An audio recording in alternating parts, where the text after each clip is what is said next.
There we go. I think this one should work now. I think we are live at this point. So 35-28, Oregon wins, snaps Ohio State's 23 home game win streak, the first loss for Ryan Day in the regular season. Just a very off performance by the Buckeyes. At first the defense couldn't get a stop and the offense seemed to be doing okay. Then on the other side, the defense got a couple of stops and the offense couldn't keep it going. There certainly seemed to be a targeting call that was not reviewed from Noah Sewell.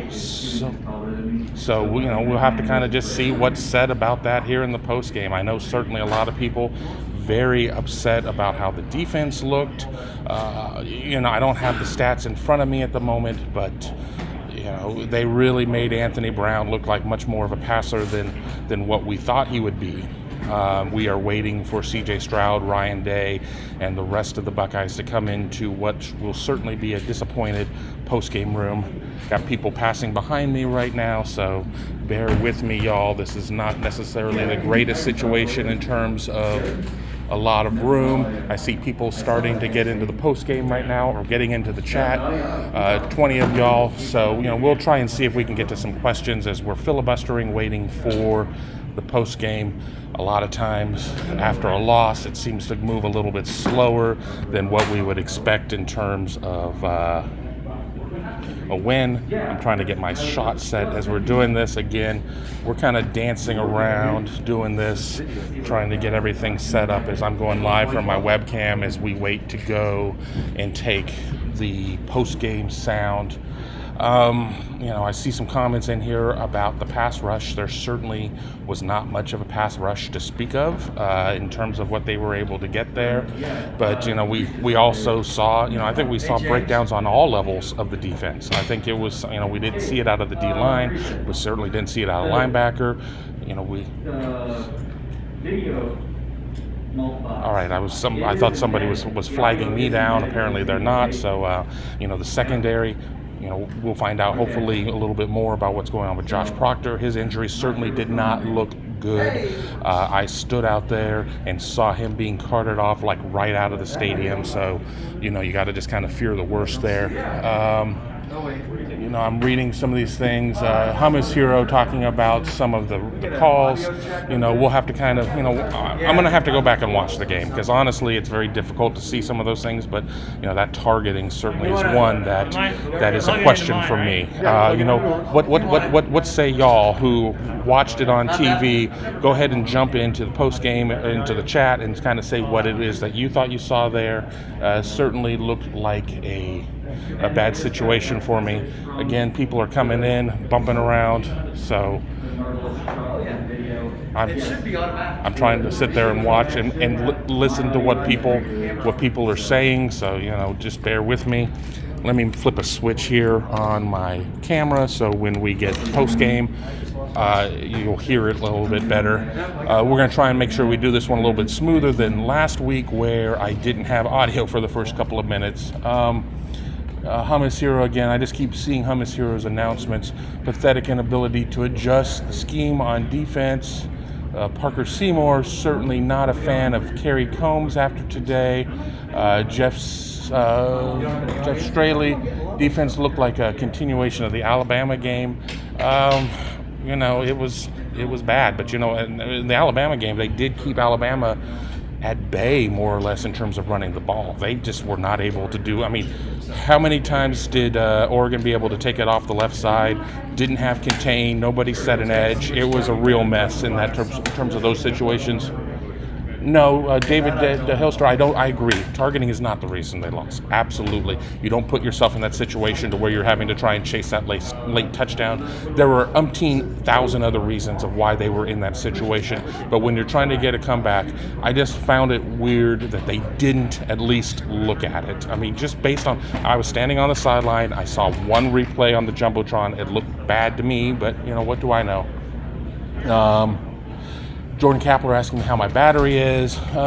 We are sitting at 90% in terms of the computer battery. We should be able to get all the post game in, maybe hear from Tony and Tom a little bit after this. Then we recharge, and we will do a Buckeye Weekly live within about an hour or so. I don't want to put a time on that for sure, but we certainly will do a live hit afterwards. This is just the post-game show right here. The late holding call on our offense was bizarre. Certainly some breakdowns by the Ohio State offensive line. In terms of DeJuan Jones had a couple of false starts. I think that they had another one on Munford, but they may have corrected it. I heard 75 on the field, but some of those holds. Ohio State was its own worst enemy in multiple levels. I mean, inability on defense. I think it bogged itself down sometimes on offense. Hey, who do I find right here? Hi. He's being much better following the mask mandate than me. Don't tell anybody. Tom, you have any thoughts as we're kind of standing here? There were some choices made in that game. I was down on the field, obviously, for the whole thing, so I didn't have a great view of stuff schematically, but it seemed like they couldn't make up their mind between running the ball and then throwing it deep. There wasn't a lot of intermediate passing to me, which was kind of interesting. There were a lot of deeper throws, and Stroud seems to be sailing the ball a lot. And I'm wondering if that's a mechanical thing. I mean, he keeps moving his shoulder. I wonder if it's a shoulder-related thing. Did you get any sense from the broadcast? Yeah, I mean, we're sitting in the front row of the press box. We did not see the broadcast at all. We were sitting under the TVs. I think one of the concerns that I had is that when you sit there and you have these options with the running back to where it could go either way, and then Stroud just never runs it. I mean, they know who to key in on. So, right. I mean, there certainly were some curious decisions with that. I do wonder how many of those were true reads or how many of those were just designed handoffs. Because it's either they were not designed reads or he's making the wrong read a lot. Because that seemed like it was open a lot today. And he just kept handing it off. And then there were a couple where if he had just kept it, he had a lot of green turf in front of him. And he just never did it. And again, I don't know if those are not designed reads. I don't know if that is, he keeps moving his shoulder in a way that you really wonder what's going on with his shoulder. Is he trying to protect his shoulder? Is that something related to it? There were some interesting choices in that one. I go back to Ryan Day punting the ball on 4th and 10 at the plus 35, which, the defense stood up at the end of the game. But for a huge chunk of the game, the defense looked a lot like the defense did last week, which is a concern. This does not look like a punt and play field position kind of team. You're going to have to be able to score 35, 40 points to win games. You can't punt and play field position if you can't trust your defense, and I don't think they can trust this defense consistently yet. I mean, and how many times do you give up a 99-yard drive? Well, apparently, Ohio State had two opportunities and gave up one. So, if you're going to be giving up 50%, that's certainly not going to get it done. Well, how many 3-and-outs did they have today? I mean, until maybe they had one or two at the end, but did they have one before that? Maybe. I mean, just like they're not getting off the field consistently. So you can't. I mean, it felt like Oregon was like 10 for 15 on third downs throughout the course of the game. I don't know if that was true, but it felt like it. Like every time it was 3rd and 3. It was 6 of 11 at one point, and then that was around halftime or so. I never kind of looked after that, but I mean, dare you say that Joe Moorhead got the best of Kerry Coombs in this one? I think so, and I don't know that Ohio State has figured out what it is on defense yet, and I don't know if that's a scheme thing, if that's a personnel thing, but I mean, we heard that they're going to shorten the rotation, and they shortened the rotation at running back. We saw that. They certainly shortened the rotation. I mean, they really didn't run much of a rotation at wide receiver, but they ran a very short rotation at wide receiver again this week. But then just on defense, I mean, the linebackers especially, it's just like I feel like I saw 8 linebackers playing today. Right. They didn't shorten the rotation, and I don't know if that's a situational thing or that's just they really don't know who they can trust, who their people are yet.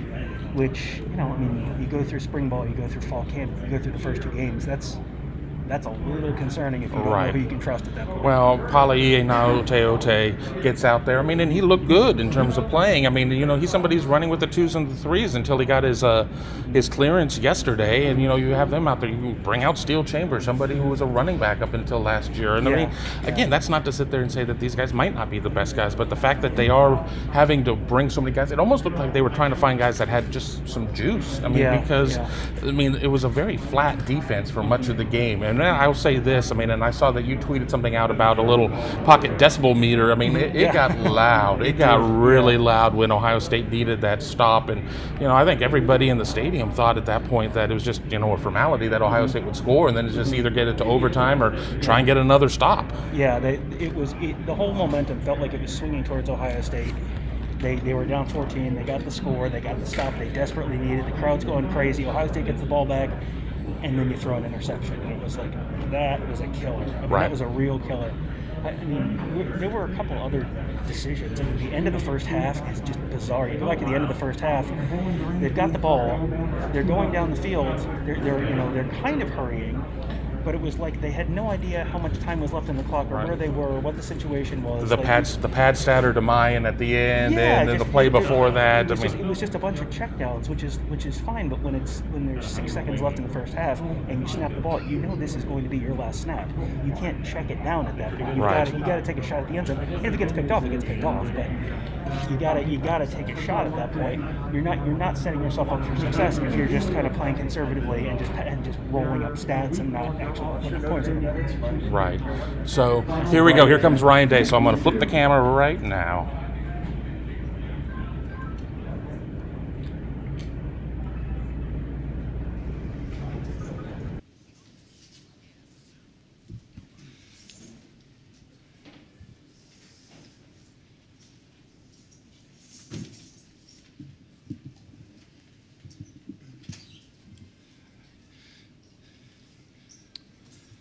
First off, I want to thank the crowd and everybody coming out today. It was really loud there in the fourth quarter and everything we thought it would be.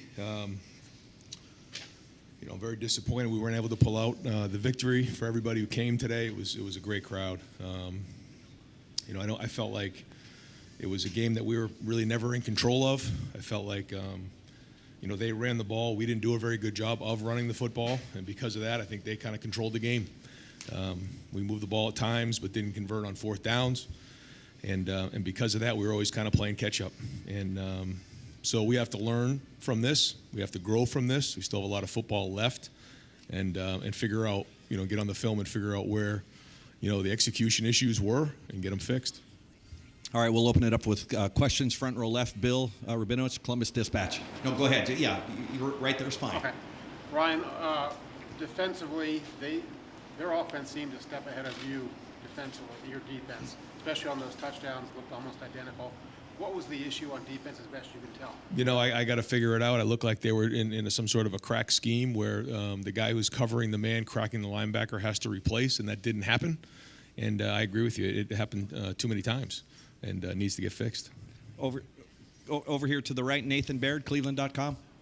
Hey, Ryan, any idea yet how severe Josh Proctor is hurt and what the status of Seven Banks is and just how much those absences are still hurting you guys? So Josh's injury looked not good out in the field. So prayers are with him, and I know it was a tough moment for him to be out there. Obviously praying for the best, but it did not look good when we were on the field. Over to the left, Austin Ward, Letterman Row.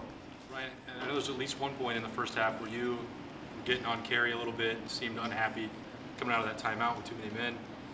What did you want fixed? What are you unhappy with if you guys have any issues between you and Kerry right now? No, I just think that, when you're in the heat of the battle, we have to get things addressed and fixed, and, that's just kind of how things go. But I thought at the end they got two good stops for us on offense, and then we didn't do anything with them. So, the offense has got to do their part in this thing as well. And again, I don't think we established the run, and then when the defense did give the offense the ball back, we didn't do anything with it. And we had two opportunities that we didn't score upon. So, there's enough blame to go around here. Over to the right, Jared Smalley, WCMH. Ryan, Ryan, just about the offense, it's hard to complain your quarterback throws for the kind of yardage he did today.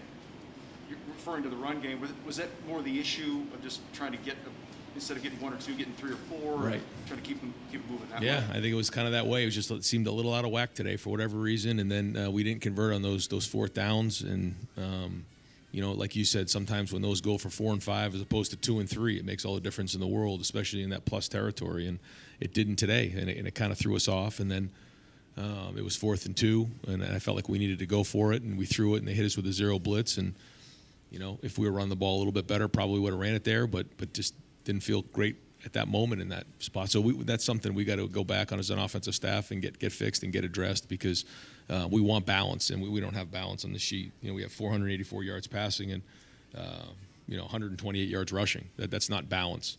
And when we're not balanced, we're out of whack. Over to the left, Doug Lesmerises, Cleveland.com.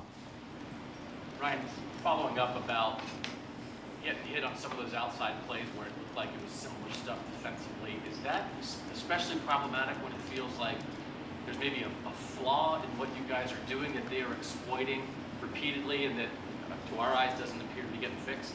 I'm going to go back on the film, and I'll give you an answer here at the beginning of next week and figure out exactly what happened and get the answer for you, because I don't really know, other than the fact that it was it seemed like the same play to me a couple times that they hit us on, and we didn't make adjustments, and so because of that, it was very frustrating. Kerry Coombs was a beloved assistant coach here. He was not a coordinator. He's back as a coordinator now, and it feels like maybe something's not quite right with that. To ask, Austin asked you about it, like, where are you with the scheme of this defense and Kerry Coombs as a coordinator? Well, I mean, I think that everybody on our staff works really, really hard, and we all make decisions together as a group, and ultimately it comes back on me. I'm the head coach, so like I said, we'll go back, we'll watch the film, and then we'll figure out where to go this next week. But again, ultimately it comes back on me because I'm the head coach. So Right next door, Bill Landis, The Athletic. Ryan, you've said before when you made the switch in coordinators, you said the defense is your vision for the defense, it's not necessarily the coordinator's vision. Does it need to change? It feels like the last few teams you have played have found ways to manipulate you guys formationally and kind of use what you do against you. I don't know if you feel like now you need to switch that up. Well, I think anytime you run into that situation, you have to do what you're doing right there, and you ask yourself, is it the personnel, is it the scheme, or is it the coaching? And that's where we got to get back to the film and figure out what exactly that is. And if it's the scheme, we got to get it fixed. If it's the coaching, we got to do it better. If it's the personnel, we got to make some changes. Front row middle, Dan Hope, 11 Warriors. Ryan, this is your first time losing a game in regular season as a head coach. How do you regroup from this? How do you keep the team focused and not allow this to derail the rest of your season? Well, I mean, just go back to work, and I think when you go through adversity, you find out, a lot about your team. You find out a lot about your leadership. And, while this hurts, it feels awful. It's unacceptable. The thing you're going to find out is about your team and who the leaders are and who the guys that are with you, because in times like this, there's a lot of finger pointing that goes on. When things are going well, it's easy to lead, but when things don't go well, that's when you have to show resolve and resilience. And so that's going to be a lesson for our guys in this game right here, or, coming out of this game. And this is not fatal, but certainly hurts. It's unacceptable, and we got to get it fixed. Second row middle, Patrick Murphy, 24/7 Sports. Brian, you mentioned those fourth downs. You eventually got a couple of them, but how crucial were the fourth down plays to the result? I thought they were huge. Yeah, I thought they were huge. And, I'll take the blame on that one, fourth down. They came with a 0 blitz the first time. And, they came with it the second time. We were ready. We scored on it. But the first time they got us and didn't put CJ in a great situation there. But, but that other one there on the run, we'll have to look and see exactly what happened there. But anytime you don't convert on those fourth downs, it hurts. It's I guess we could have gone for 3, but I felt like it was a back and forth game, and we needed the touchdown. So got to go back to work and do a better job executing. Right behind him, Tony Gerdeman, Buckeye Scoop. Ryan, defenses face two very different offenses. You mentioned your offense needs to be able to hang its hat on something. What does your defense hang its hat on? Can it hang its hat on anything? No, I think so. I mean, I think that we're still very, very talented, and we still did a lot of good things. We got some good stops, but like you said, it wasn't good enough. I think in terms of eliminating explosive plays, that's what we want to do with this style of defense. And, obviously the big run was big, and there was a couple other ones that popped out that, if that's happening, we're not at our best, and we don't have an identity if that's happening. Because, we want to have a 4-down front. We want to get after the quarterback, stop the run, and then certainly have that safety in the middle of the field to avoid big plays. But if that's not happening, then we're not executing the defense properly. We got time for just a couple more over here to the right. Clay Hall, WSYX. Might be beating a dead horse here. What was the most glaring thing on defense? Was it no pressure on the quarterback, can't set the edge? Trying to think it just seemed like so much time and space for them. Again, I gotta go back and really when you come out of a game, sometimes it seems helter skelter to you. You just remember plays, and there's a lot going on and a lot to process. But I know that the 3rd and 9 coming out on the 1-yard line, it looked like somebody had somebody man to man. They were in conflict, and that didn't work out. And then they hit us with the same one for a touchdown later on, and then the perimeter run play where we didn't get the crack, that showed up a couple times. And so, if they hit you with it once, that's not good, but you want to get it fixed. If they hit you with it twice, then there's an issue that needs to be fixed. And so we got to look at that and figure out what that is. We got time for one more. We've got CJ here. I want to get him in there. Final question, Tim May, Emeritus. Yeah, is there one play right now, you had touched on a bunch of them, that right now, Ryan, if you could call over again, you would, and then I wanted to ask you, the hit on Chris Olave happened right in front of you and stuff. Were you surprised that wasn't reviewed? There was no flag. I mean, what was your? I was told it was reviewed, and they made the decision that he turned his head right before, because it did look like that to me. But they saw it upstairs in slow motion. I didn't. One call back. I probably wish I had a couple back. I probably wish that I had maybe in that last drive tried to run the ball a little bit more. Was probably trying to force the issue a little bit too much downfield, but. I think that was just the way the game was going, and I felt like, we had a pretty good rhythm throwing the ball at the time, and that gave us the best chance. But there'll be a lot of second guessing. There always is after a loss. And so I think if we find that balance, there's less second guessing. Coach, thank you very much. Thanks, guys.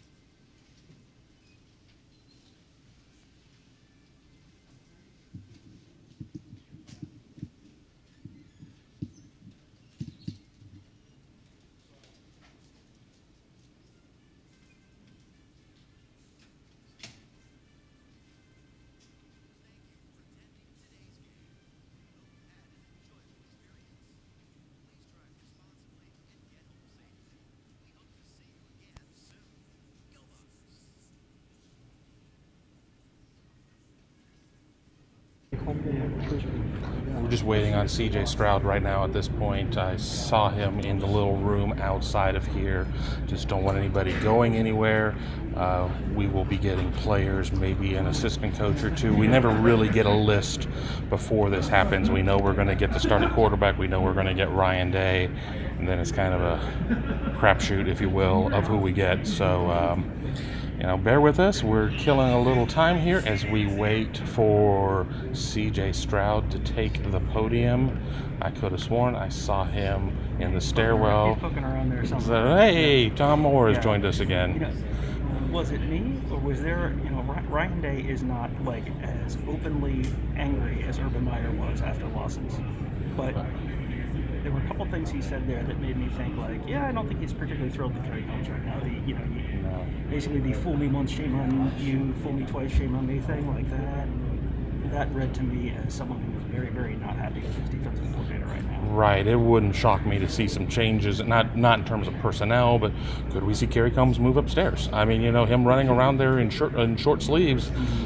I didn't see any juice today, so yeah. I don't know what. I mean, could he do a better job being up top and being able to diagnose things better? I know that Kerry wants to be down on the field, but I know Ryan Day wants to win games. Yeah, and that's tough. It is tough on the field. It is very tough to see everything that's happening down there, especially if you're kind of behind the sideline. Here comes CJ Stroud.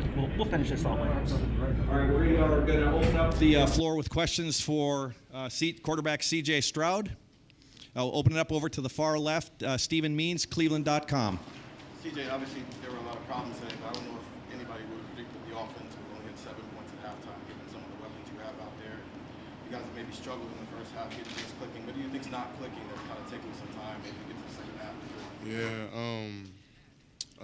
To begin the game, I feel like we came out strong, got the ball moving, and it kind of the whole first half, every time we got the ball past the 50-yard line and split the field, we just weren't getting in the end zone. So definitely something that we need to fix execution-wise, because I feel like if we put more points up, we might have won the game. So definitely on my part, I have to be better. Being aggressive enough in the first half? I mean, yeah, our game plan is always solid. I mean, I don't ever question the game plan. Coach Day is a great coach. Coach Wilson's a great coordinator. Coach Corey Dennis, he does a great job. So, I mean, whatever plays they put out there, we have to execute them. Second row middle, Joey Kaufman, Columbus Dispatch. CJ, how would you assess how you did early on in the game? Did you feel jittery? Did you feel nervous? What was kind of your approach early on? Yeah, man, I actually felt really comfortable. I mean, I thank God. I mean, I even got to play this game. He's been a blessing this week for me. I'd say it like that. I mean, I've been through a lot this week, so just being out there felt good. Just get back to football, and I feel like early on in the game I was really comfortable. I mean, being home is way better than being away, and I felt the love in the stadium. So I appreciate Buckeye Nation for that. CJ over here to the right, Pete Thamel, Yahoo. CJ, can you just walk us through the interception you threw late in the fourth? It looked like you got flushed out of the pocket and were a little compromised and maybe rushed it a little. Yeah, just rushed it on my part. Definitely should have took a little more time to execute the play. Chris did a great job of executing a scramble drill, and I just have to put it on him. Simple as that. I mean, it is what it is. I mean, Second row right, Lori Schmidt, Columbus Dispatch. CJ, you said you went through a lot this week. Was there something beyond the typical game week preparation that you're referring to? No, just some nicks and bruises just off of Minnesota. Two tough teams that we played, so I mean they both hit hard. So way in the back, Spencer Letterman Rowe. CJ, Ryan said after the Minnesota game that you guys had one more game you can kind of take a breath. How much more difficult is it now to step back and kind of be able to take that breath, but at the same time not worry about trying to press as you guys try to go forward? Yeah, I mean, especially for my part, man, I just really have to keep being a leader in the room, in the offensive unit and on the team, because Haskell came up after the game and he said something great, that the season's not over, and we're not going to press. We're going to stick together. We're not going to point fingers. I mean, it starts on my behalf to lead the team as a quarterback. So definitely, I feel like I will do my part to get us back to where we need to be. Did I miss anyone? Questions? Oh, far left, Austin Ward, Letterman Rowe. CJ, I know there were some practices in training camp where they kind of gave you the day off from throwing. You seem to be working on your shoulder a lot, just twirling it around. Like, is your shoulder okay? Like, do you feel healthy enough in that? Yeah, I mean, I was healthy enough to play, so I mean that's really all that matters. And my receivers did a great job of creating separation for me today, and I feel like even after I got going, I didn't feel any pain in my shoulder. So definitely, yeah, I'll be all right. I'm good. Right in the middle, Dan Hope, 11 Warriors. You mentioned that as a quarterback, it's on you to make sure this team gets through this. What do you feel like are things you can do to keep this team on track coming out of this loss? Yeah, I mean, just practice has to be better. Definitely on my part, we have to be very precise on everything. I mean, not that it isn't like that, but we can be even better. So I mean, on my part, I have to make sure the offense is as sturdy as possible, and we have to be on point with everything. We're going to take a couple more questions for CJ. Over here to the right, Nathan Baird, Cleveland.com. It seemed like there was a connection with Jackson Smith-Njigba that progressed over the course of the game. Did you start to see him more later in the game? Did somebody point out to you that he was getting open early and you were able to take advantage of that later? Yeah, man, he's a dog. He's a great receiver. He's somebody I can rely on, just like the rest of the two receivers, and definitely made plays when his number was called. So I appreciate him a lot. I mean, he has trusted me. He's really the reason I'm here at Ohio State. We'll go with one last question for CJ. Joe Geckler from WTUZ. CJ, you find it hard to get in a rhythm when you have multiple running backs shifting in and out? Last week it was 4 different running backs in Minnesota. Today it's just the 2 with Mayan and Travion. Do you find it hard to get into a rhythm in the offense? No, I mean we have great backs. I mean they both did a great job today. We weren't. I don't think we were getting some of the holes that we thought we were going to get, but even when they weren't there, we were still pressing the ball and we were landing forward, still getting 2-3 extra yards. And I mean, those guys were toting the rock. So I mean, they did what we asked them to do. And so I mean, kudos to Trey and Mayan because I think they did a great job. Great. CJ, thank you so much. Thank you, guys. God All right, bless. folks, we're going to bring up. We've got to your far right, Thayer and Taraja. Why don't you both come on up and grab a mic? So to your far right, we have Jackson Smith in Jigba. At the middle, Thayer Munford. And to your far left, Taraja Mitchell. We'll open it up far left, Bill Landis, The Athletic. It seemed like you guys as an offensive line were having a hard time, at least maybe through the first three quarters, to get to that second level of the run game, get some linemen on linebackers, which kind of seemed like the recipe for you guys to be successful. Just what was the challenge? What were they doing up front that was giving you guys control? It was nothing that we haven't seen before. You know, they basically did the same thing as Clemson did. You know, they blitzing every time they run their linebackers through. You know, it was just like they just came in the gaps harder than we expected. But also at the same time though, like we know that we need to work on it. You know, this week and the weeks right now for everybody, we all know we need to get better. You know, we got this game. Okay, cool. Put it past us and go to the next game. Over here to the right, Tim May, Letterman Row. Yeah, for Thayer first, and then Taraja. Thayer, what did you think of the holding call against you? It looked on replay a little slight. What was just your take on it? You know, I can't put myself in a bad position. I bid on the inside move, and he didn't go inside. He went outside. I put myself in a horrible situation, of course. But also at the same time, though, when I saw the replay, I was like, okay, that's not holding, of course, but also at the same time, it's like it's against us. Like I'm not really tripping about it at all. You can't really go back on that at all. You know? What do you guys need to get? What's just on your mind right now about what needs to get straight with this defense? Y'all got flanked on the left side like 3 times in that game, and you would think after the first one things would get straightened out. But just what's your thoughts right now? First and foremost, defense. We just gotta keep our head up and move forward and get on the film and get better. Like you said, we got outflanked a couple times. There's just communication and the run fits. We gotta be sound on our run fits, you know, crack replace and things like that nature. So we just gotta keep going, keep communicating. Yes. Over to the first row middle, Bill Rabinowitz, Columbus Dispatch. Yeah, for Thayer, first of all, the difficulty in running the ball, how surprised are you? Because you guys are used to bullying people, and you weren't able to against them. We just got hit in the mouth, and we try to respond.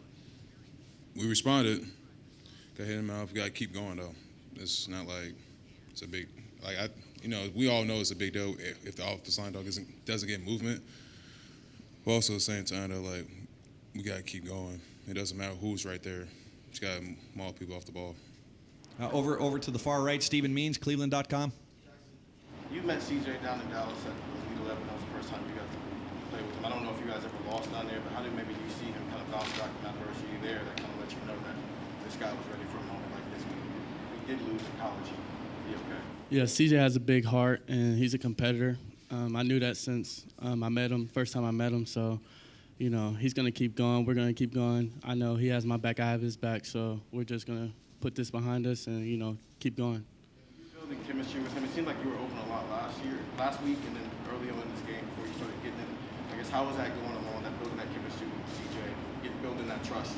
Right. He was in my ear just staying alive, like it's going to come, and coaches too said it was going to come. So, you know, I just, you know, stay on my path and just try to do the best I can, and a little happened today.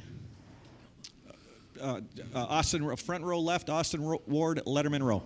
Jackson, is it hard to comprehend that you guys could throw for almost 500 yards and then just couldn't quite finish off some of those drives? I mean, what was the mood out there when you couldn't punch them in when you needed to? It was tough, you know, going all the way down there and not getting a touchdown. You know, it's tough. But like I said, we just tried to regroup when we got on the sideline and just try to bounce back every drive.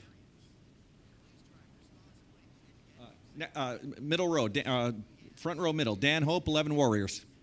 You're a captain of this defense. How much do you feel like you have a responsibility to make sure you guys bounce back from this the right way and get this thing back on the right track? I feel like I have a huge responsibility. Guys look up to me. So I just got to do my part of keeping us group, keeping us together, and understand that we have a lot of work to do.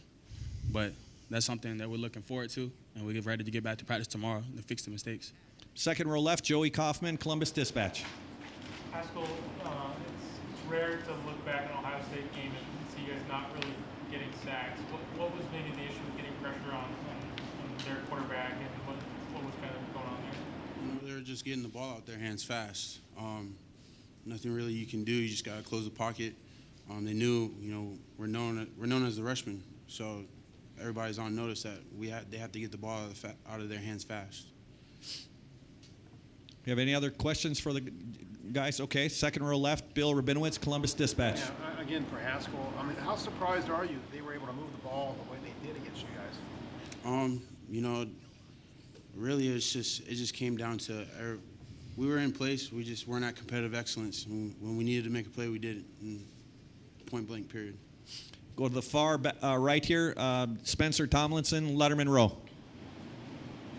Roger, this defense, you've been on this defense before that struggled. What can you take from a couple years ago when you guys had struggles on defense and you were on the roster that maybe can translate to trying to fix things right now? What did you learn from those guys from the past when you were young that make you think that you're ready to pump with this defense where it needs to go? Definitely the mentality. It has to be a want to playing defense. The scheme is the scheme, but at the end of the day, it has to be a want to. So just from those former defenses, I would say the mentality, we just got to constantly keep striving to get better. We're going to get there for sure. We just got to have the want to. Everybody got to want to buy in, and we'll get there. No, I see that, but like I said, that's the biggest thing that I took from those former defenses. If there's something that need to be fixed, we got to fix the mentality. We got time for a couple more questions. Front row middle, Dan Hope, 11 Warriors. Haskell, CJ said that you said after the game that the season's not over. How do you make sure that you get that message across to the team? We got a long season. This ain't COVID anymore. Our main objective is still there. We need to get to Indy. It was a non-conference game. We're going to take this as a lesson. We're going to get on the film, and nobody should be hanging their heads low. I told them, hang your heads high. All this is a lesson. You're going to get on the film tomorrow, make the proper corrections. We're going to put it behind us and then go play the next game. It is what it is, and, they did it in 2014. We can do it in 2021. Amen. Far left, Tony Gerdeman, Buckeye Scoop. Stroud, a couple times on the field looked like you're a little bit frustrated after like a third down when Oregon would pick up the first half. How frustrating was it out there when you guys would have a couple of good downs and then just couldn't get that last one on third down? Obviously in the game, your emotions are high, and sometimes you can show that frustration. But like I said, we gotta win third down. That's big for us. We win first, second down. We gotta win third down as well. 3 and out, help the offense get the ball back. And that's how you get points on the board. So. All right, 2 and done over here to the right. Nathan Baird, Cleveland.com. I just want to kind of confirm what you said before. You said there was like a lack of communication there defensively.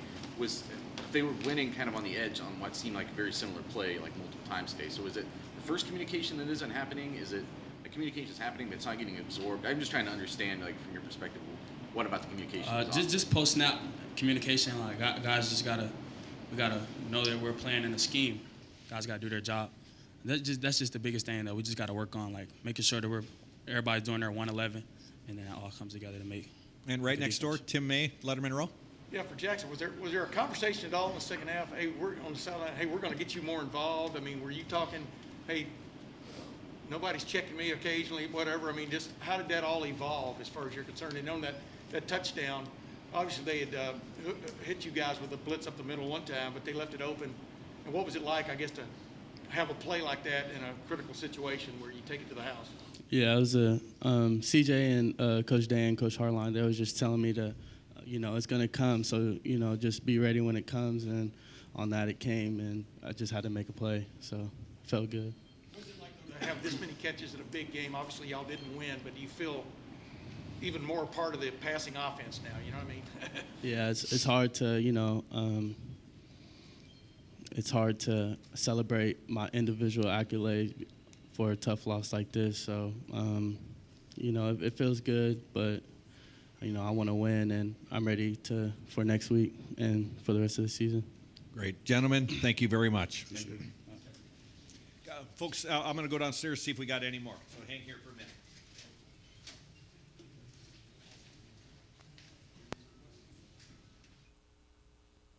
minute.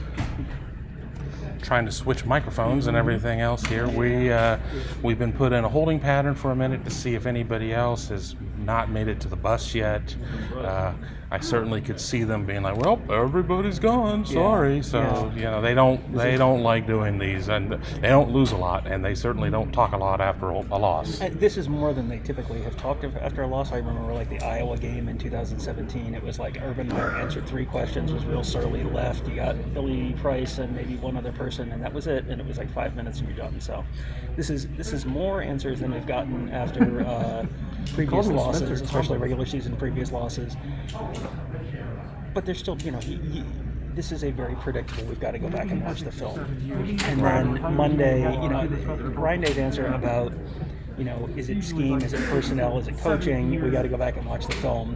When he goes back and watches the film, he's going to have an answer. The answer he's going to give us on Tuesday is it's a little bit of everything, I'm sure. Right. Now, what's the mixture of that? Is it 33, 33, 33, or is it something else? That's the question. I go back to something that I've talked to Ross Fulton about in the past, which is Ryan Day really wants to run this one high defense. But his defensive coordinator, Kerry Coombs, has never run a one high defense before. He doesn't have a background in the one high, you know, like a Pete Carroll disciple would. Right. You wonder if that was something that over the offseason, when they had the opening after Greg Madison left, and they hired Parker Fleming instead of bringing in someone else who had one high experience, you know, bring in a Pete Carroll disciple to help run that defense. I wonder if that's, obviously this is not on Parker Fleming. Parker Fleming had nothing to do with this loss, but that hiring decision, not going with someone who had that kind of background to maybe run, you know, with more experience with this scheme you want to run. I wonder if that's something that Ryan Day is going to be thinking about tonight.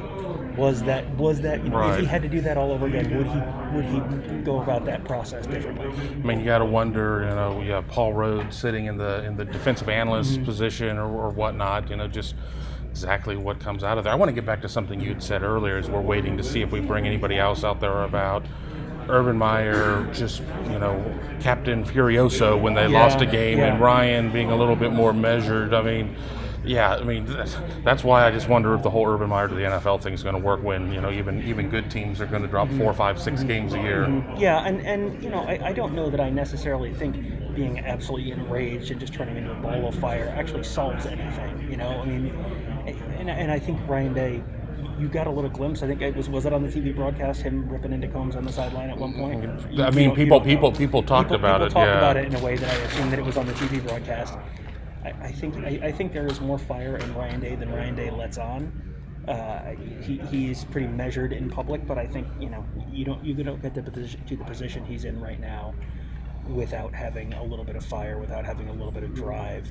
So I do wonder what those conversations are going to be like inside the Woody this week, because that's, you know, very, very clearly there are issues that are going to have to get solved if this team is going to reach its ultimate goals. All of its goals are still within reach. You can still win the Big Ten. Your next 2 non-conference games are, you know, basically 2-foot putts. So you're gonna win those 2. You run the table in the Big Ten, you're getting into the college football playoff. I mean, that's just realistically, barring something really crazy, you're getting in the college football playoff as a one-loss Big Ten team. But you have no more margin for error now. You have lost your margin for error. So now you have to go to Indiana. You have to play Iowa at home. Do they have Iowa on the schedule? No, they don't have Iowa. No. You have to play Indiana on the road. You have to play Penn State at home. You have to go to Michigan. Those are all games that now there's no margin for error. And you know what? For good measure, better look good in doing it. I mean, I understand that. I understand 11-1 is 11-1, whether or not you win them all by a point apiece or 70 points. But better look good. Just don't don't leave a situation to where a one-loss UGA, you know, has an argument. Is my thought. Yeah. Oh, absolutely. And that has to be a concern. You know, does the SEC get 2 in? And now all of a sudden, boy, you've now lost the tiebreaker with Oregon if Oregon is a one-loss team. Right. I mean, that's a concern. Does Oklahoma run the table? I mean, it's possible that you're going to get the Alabama, Georgia, Oregon, Oklahoma foursome, and then Ohio State's probably on the outside looking in if it's a close SEC championship game between a 12-0 and a 12-0, and it's a close game. You wonder if Ohio State is on the outside looking in if they haven't really kicked it into gear.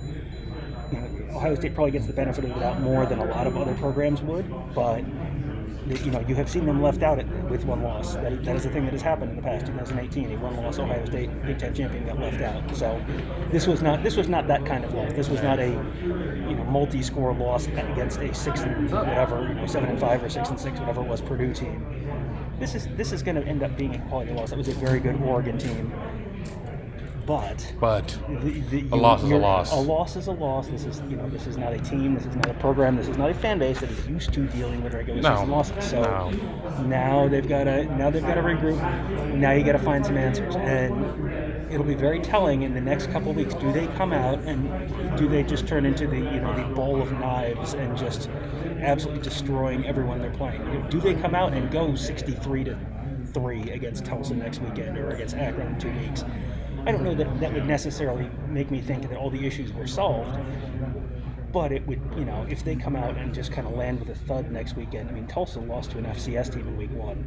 This is, you'd better crush them next week. Right. You wonder, if they don't, does that mean there are deeper problems, or are they, is next week going to be sort of experimentation week, and then you have a couple weeks now to sort of mess around with some stuff and see what you got before you get into games that you really need to start pressing. The higher leverage games, right? Here's my question. Do you think they even let Jerry back into the locker room to go see if anybody's there, or if they locked him out in the hall and he's sitting there going, guys? I don't think they stopped anyone all day. I don't think they would be able to stop Jerry. Too soon. You think Jerry got intercepted on the way to the locker room? Sorry, trying to delete it.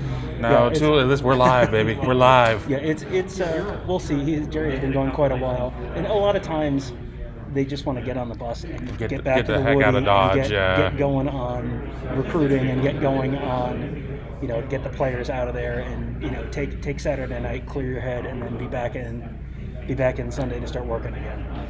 Well, we're going to see what's going to happen here, and if we don't get anybody, I'll put the away screen up for a second. We'll try and get Tony in here and go for a couple minutes watching the battery. I just need 2 laptops, apparently. Mark, if you're watching, Kirk, if you're watching, apparently I need 2 laptops or something. I don't know. We'll figure it out. But we're sitting here, 35-28. Ohio State loses to Oregon. Ohio State's first loss to Oregon all time in the series. It was 9-0. Now it is 9-1. Trying to sit there and pull this out further. What was interesting to me, and maybe you had a different view of it from upstairs, Ohio State's defensive line just didn't get any pressure. It didn't seem like they were blitzing a lot either. Were they? No, it didn't feel like it. It didn't seem like they were blitzing. And you generally feel like they want to get pressure with their 4, and if they can't pressure with their 4, then you bring the blitz. And it felt like they weren't really getting a lot of pressure with the front 4. And then the blitzes never really came. At least, and again, well, the few times that they vacated, Oregon sniffed it out. Because there were just some times where there was just absolutely nothing, nobody on that side of the field. I'm not even talking about the busts on the couple of touchdown runs to the left. Yeah, there were some real big busts, and the loss of Josh Proctor feels like that's going to be a big one for this team, because that's they were not perfect when he was in there, but I think he was off the field on one of those long touchdown runs. I think Bryson Shaw was a deep safety on the one right after the half, and when he's out there, I think he's the first team player there for a reason at that deep safety spot. That feels to me like that's going to be a big loss for them, because I don't know that they have someone that's going to fill that spot. No, unless a young pup's able to step up, because I just don't think that that Josh. This is not a talent thing or whatever. Josh Shaw or Josh Proctor and Bryson Shaw are just not. They're not the same player. Right. And Lathan Ransom played deep safety in high school. Do you think about kicking Lathan Ransom over to deep safety and playing someone else at that slot corner, cover safety position? Maybe that's something they look at this week, because again, I did not have a great look at the Josh Proctor injury, but he was carted off. It looked like there was something on his leg. They said there's like an air cast. Because I was standing getting set up in here to be ready to go live, so I didn't get to see it. I saw him being carted out right out of the stadium, and he obviously looked like he was in a great deal of discomfort. Yeah, that just it looked bad, and that's a loss. You go back to who was the safety they lost against was it Wisconsin in like 2013? Did they lose? They lost someone and they had to put Corey Pitt Brown in a deep safety, and that's when they came back to bite him in the season. I keep thinking C.J. Barnett, and I don't think it was C.J. Barnett, it was someone else. But there was, you've seen this before where that's a tough spot. You lose someone, that's a tough spot to lose someone, because that's such a crucial position. And 2 years ago you had Jordan Fuller there, and you felt like you knew, like, this is the buck stops here. The ball stops here at that deep safety spot with Jordan Fuller. Last year you didn't have that. You gave up a lot of big plays. It felt like Josh Proctor was maybe going to be that guy again. He was going to be that dude who kept the big plays from coming in. Right. And then now he's gone. Like, that's potential. That is one of the biggest concerns to me coming out of this game. I mean, there are plenty of schematic concerns and personnel concerns, but that one to me looms pretty large as something that could become a recurring storyline throughout the year. Corey Jumpson says Christian Bryant. Christian Bryant, thank you very much. Yes. Yeah, I was not coming up with that name, but yeah, that was a very, very big loss to injury, and then this just feels like it could be as well. It really can. I'm sorry that I'm jumbling around so much. I just need to find somewhere to be able to stand. People are kind of going in front and behind. I'm just trying to get out of the way. We're just kind of waiting. Recruiting is going on. It was a big recruiting weekend. People, before they flip out and say, well, they're just not going to land any of these kids. Things are not based necessarily on one game, because the situation is, if everything was based on one game or whatever, everybody, just watch somebody just walk right back into the stairwell. All right, whatever. But it's the bad teams would never get anybody. And I'm not saying Ohio State's a bad team by any stretch. I mean, they didn't look very good today, but they had guys. The Bosco kids from the West Coast apparently didn't make it out. I did see Kristen Miller myself as I was standing around here. Some other key names were here, but saw Stunny Styles, saw Luke Montgomery down there. Taker Shabola was there. I have a bunch of photos of recruits that I've got to still go through, but there were some big names there today, and that's something that one loss. All right, here comes Kerry Coombs. Okay.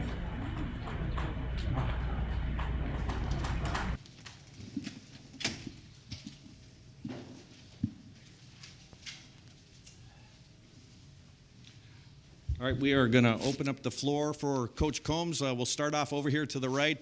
Jared Smalley, WCMH. Hi. Obviously, it's a critical element to building the defense out. Can you walk us through some of the issues that you encountered specifically, the touchdowns that they hit? They didn't run into a lot of resistance out there. Yeah, those particular plays were in man-to-man coverage. The guy who's in man-to-man coverage was cracking the linebacker. We got to get off and make a play there. Got to make other adjustments. And once again, the main thing, I don't want you to hear that and say, well, that we're blaming a player. I will take full responsibility for that. And that doesn't fall on the player. We got to do a better job there setting the edge on the defense. Over to the left, Bill Rabinowitz, Columbus Dispatch. Kerry, you know how this goes when this kind of performance happens. Fans are going to point to you and say, "Are you the issue?" How do you respond to that? How do you respond to this? Well, my response is that I'm responsible. That's my job. We have to play better. And when I say, once again, when we say we have to play better, I'm not blaming the players. The standard of our defense is one of excellence. The silver bullet standard is very high, and so I have to do a better job. Was it today to have that kind of defensive performance? It's very disappointing. I think our kids played hard. I think they practiced well. I think they prepared, and so it's disappointing. Over here to the right, Tim May, Letterman Row. Yeah, Kerry, of course, there's a lot of hue and cry on social media, et cetera, after a game like this, et cetera, for your head, et cetera, Sure. And I know you're feeling the heat, but just a straight up question, are y'all playing too many players right now? Just what's your take on having so many guys rolling in critical situations, especially in the secondary, Obviously, we don't believe we're playing too many players. I would think we believe that, we have a good number of players who can play. And again, to put it on an individual player. I'm not going to do that. And so we're going to, we're still, it's early in the season, and this is when you're finding your guys out. It's unfortunate that it's against a very, very challenging team. It's very difficult to come out of training camp and play 70 plays in a game at any particular position. And so, and we have good depth and good talent, and we're trying to get guys and find the right combination of guys all the time. And are you feeling heat? I mean, how would you describe what you feel right now? I'm disappointed. That's how I feel. I hate losing. I hate it with a passion. You don't come to Ohio State to get beat. You don't come to Ohio State to get beat in the shoe. And so I'm disappointed. We got time for a couple more. Far left over there, Austin Moore, Letterman Row. Kerry, we all know your resume. You coached at a high level for a really long time. Is there anything about being the coordinator that you found more challenging, or anything like that as you evaluate what you've done in that position? I would say, once again, that everything that happens on a Saturday that could happen better defensively is going to be my responsibility, and it is my responsibility. So we are actively working every series when we come off the sideline to make adjustments and changes and do that appropriately. And again, that's my responsibility. So it's frustrating when that doesn't get done. Over here to the far right, Steve Hellwagen, 24/7. Yeah, just a couple of things on at least a couple of the touchdowns. It looked like the defensive end turned inside and had no vision of the ball carrier coming right by him. And I know you don't want to single out a specific player or anybody, but that just doesn't sound like sound football. I don't know if his assignment is to help inside or what, but I don't know, does there just need to be a better awareness among your players of what they're looking at, I suppose, when it's right in front of them? Yeah, once again, that's my responsibility to make sure that they see and diagnose the plays and are able to play them with the proper leverage and the proper technique to handle those situations. So I without getting into specifics, that's my job. Virginia Tech came in here a few years ago and showed Urban's team some defensive looks they hadn't seen before. Was this from Oregon just something that you had guys just weren't ready for? It looked like they spread the football all over the field and had you guys off balance for 4 quarters. Yeah, I think the amount of plays that were run into the boundary side was something that they probably had not shown a good deal of, and I think that's where we had difficulty. And so but again, we make adjustments on the sideline, we go from there. We got time for a couple more. Over here, far left, Doug Lesmerises, Cleveland.com. Kerry, we know this is all collaborative, right? But you're also the defensive coordinator. Yep. How much is this defense sort of your vision of how you want to play defense? How much does Ryan, as the head coach, we know he's the head coach, he obviously has input. What's the balance there of how you guys figure out how you're going to attack people? Well, I think that the defensive structure that has been in place has been a successful one, and one that a lot of folks are really comfortable with. And so I think we have to execute, we have to prepare, we have to do a good job of having our kids in the right places to make the right plays. And so I don't know if that answers your question. It probably doesn't, but I will own all of it. And final questions, far left, Bill Landis from The Athletic. Maybe this is a similar question, Kerry, but you basically inherited a scheme. You were hired as a coordinator and then were handed the scheme that was already in place. How comfortable are you in that scheme? Yeah, I love the scheme. I love the players. And to have the opportunity to be a football coach at Ohio State in this role is a blessing, and I don't take it lightly. And so I can assure you, we will get better. You've played opponents now, basically 2 of your last 3 games going into last year, that have seemed to manipulate that defensive structure rather easily. Do you feel like it needs to change moving forward? I don't think there's any question that we have to do things differently going forward. I don't. Obviously, the result today is not acceptable, and so we have to do things differently. Absolutely. Great, Coach. Thank you very much. Thank you. Yeah. Thank you, guys.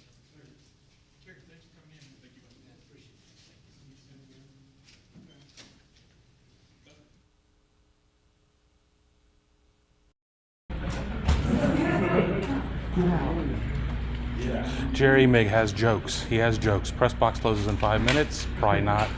We're down to about 15%, so we'll give a couple final thoughts. We will save Tony for Buckeye Weekly Live here. Yeah, we'll have our traditional Buckeye Weekly post-game live or instant reaction show coming up shortly. We got to get broken down from the interview room, head across the stadium, either to the press box or somewhere else. So we'll get set up. We'll be there in half an hour, half an hour, give or take. Yeah, give or so take. We'll be back on YouTube Live in about half an hour.